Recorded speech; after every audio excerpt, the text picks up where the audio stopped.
We have the first quarter of 2021 financial results for the big four companies, which Hybe, SM, JYP, and YG.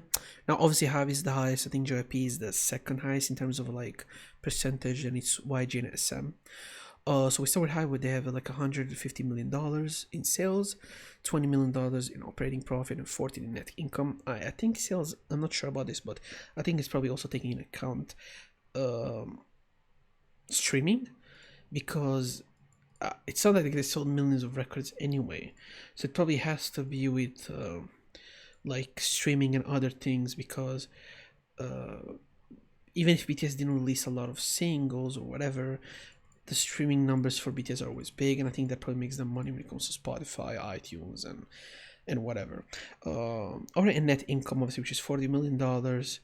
Then you have JYP, which is $28 million in sales, which is not surprising. I mean, apart from Twice really being somewhat active, they don't really have a lot of other groups, unfortunately, that can have that big sales impact for them. $12 million in operating profit and $10 million in net income, which if you see compared to how much they spent, that's a very good percentage. Like that's literally like 40% almost in net income, right? Then you have SM, which is 135 in sales, 13 in operating profit, and 7.6 million in net income. YG 85 million in sales, 8.4 in operating profit, and 7.6 million in net income. Now these are very like numbers that don't tell anything, and it's like I said, I think sales are, it's not only sales physical albums or stuff like that, but I think it's probably everything that it's worth like that. Therefore, things that are like related to the group, whether it's goods, photo books if they have them, like streaming numbers. I think this is all part of these things. And then obviously you have the operating profit, which states exactly what it is, and then the net income of that. JYP again is the one that has less sales, but I think JYP is also the company that I think is more stingy on the money, because after losing a lot of their like more popular groups, and I mean their only really popular group right now at the top is Twice. Of course, Stray Kids is very big as well, but they don't really come back that often, especially compared to Twice, even though they had a pretty big 2020. And you can see it in the music videos. The music videos for Twice have been getting worse since Fancy onwards, in my opinion. They've gotten worse, they've gotten like cheaper. You can look at them, and you can see that the investments are starting going more towards the SKZ group and not even towards ITZY, which also their music videos have gotten worse and worse and worse with time.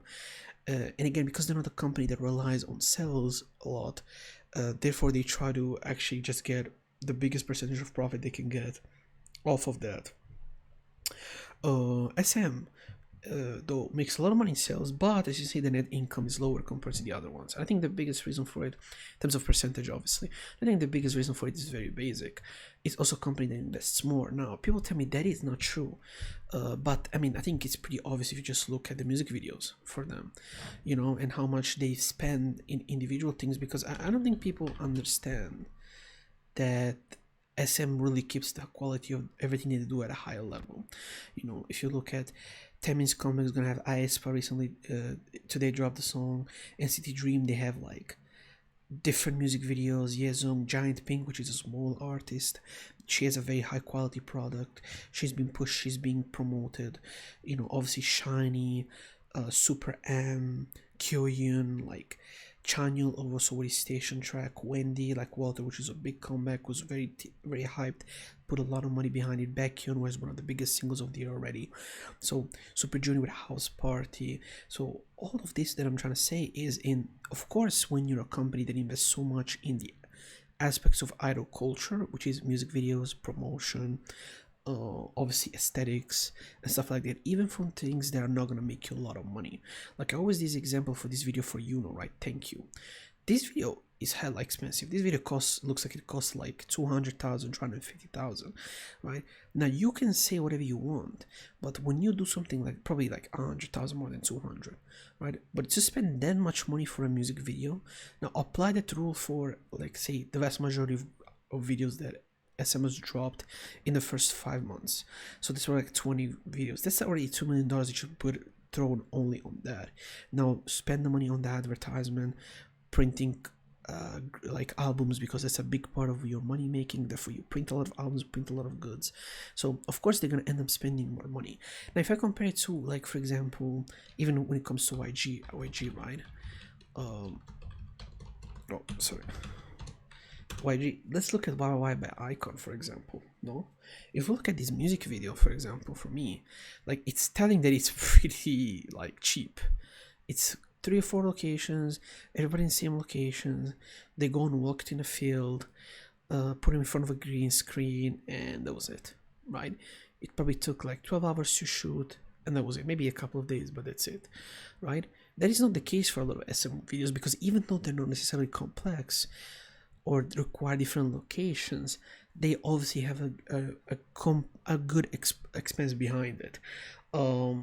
And of course, the comments were all about Hybe and Joe IP's efficiency, but people are saying that this is good, like saying, well, like this is a dream for an investor. I don't agree with that. The reason why I say this is very simple. Yes, you're making 40%, but you're not making any money, really. Like at the end of the day, you can say you made 10 millions, but what did you really achieve this year compared to SM, who has only made 7 million? But again, Red Velvet still hasn't had a comeback. NCT, the really big ones, haven't had a comeback. Obviously, EXO hasn't had a comeback. SNSD hasn't had a comeback. So none of their big groups have gotten a comeback.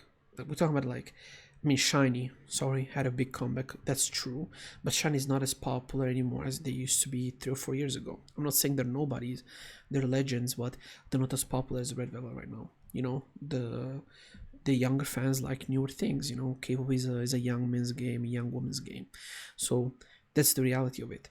Now, when it comes to Hype, because of the culture they've created, they can literally never drop anything and still make a lot of money. Like I said, through streams, through goods, and through album sales, and through the obsessions of BTS. Now, my problem with Hype numbers is, I keep saying this over and over again, is you can keep looking at numbers, say Hype, but instead of Hype, you should say BTS. The reason why I say this is very simple. I question how well Hype will do if ever BTS ever breaks up, because this is not new in the history of labels. You have an artist that carries the label, then the artist suddenly retires or dies or something. Of course, I'm not hoping anything for BTS. I'm just giving basic historical premises.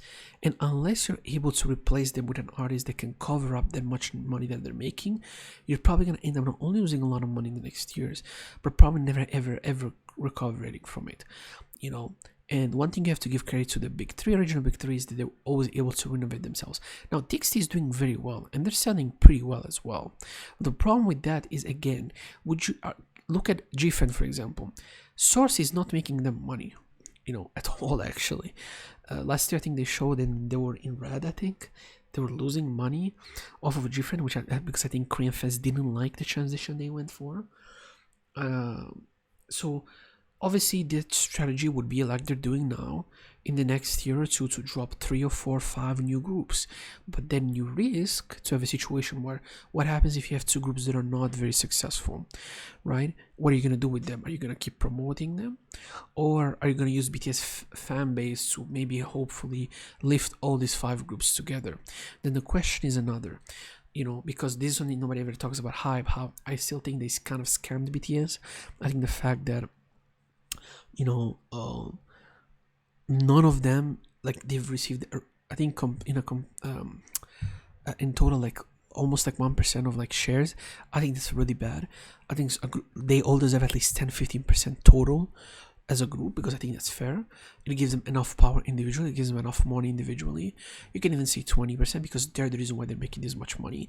And again, I'm just saying, if they're not ready to give them this fucking money, percentages, that means they might be getting paid like 10, 15, 20, $30 million a year to stay at the company. If not, there's no reason for them to stay. Of course, they're gonna stay because the brand power and everything. My point is, I hope just they're getting paid accordingly, because of course they're making millions of dollars.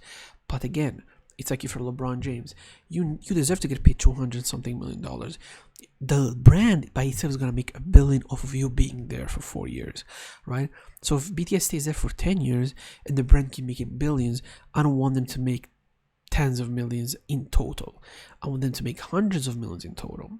And then, you know, even if they don't own a lot of shares, at that point they would have made so much money that it would not matter at that point. In fact, probably they would have enough money to even buy shares if they want to.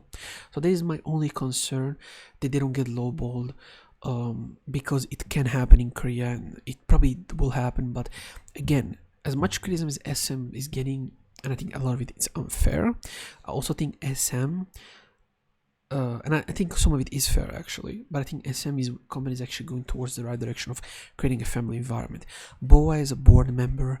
I know Super Junior members and Shiny members are board members of the company, so there is that thing of wanting to create a family, you know. And while you see a lot of idols leaving SM is also one of the few companies that still has a lot of their original idols.